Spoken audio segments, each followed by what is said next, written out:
അവിടുന്ന് വണ്ടിയിലാട്ടോ കൊണ്ടുവന്നെ, അവിടുന്ന് വണ്ടിയിലാ കൊണ്ടുവന്നെ. വേറെ കാറേല ഹാപ്പി ആയിട്ട് പോണോട്ടോ. ഹന്ന മൊത്തത്തിലുള്ള വ്യൂ എടുക്കണം കേട്ടോ. കേട്ടോ, ടെൻഷനൊന്നും അടിക്കണ്ട, നന്നായിട്ട് ചിരിച്ചിരുന്നോളണം. ഓക്കെ പറ, ഓക്കെ പറ. നേപ്പാൾ വന്നത് തന്നെ ഇതിന് വേണ്ടിയിട്ടാണ്.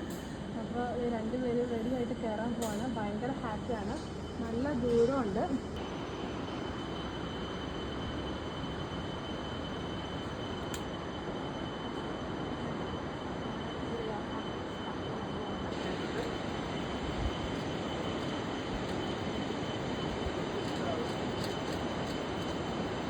Two.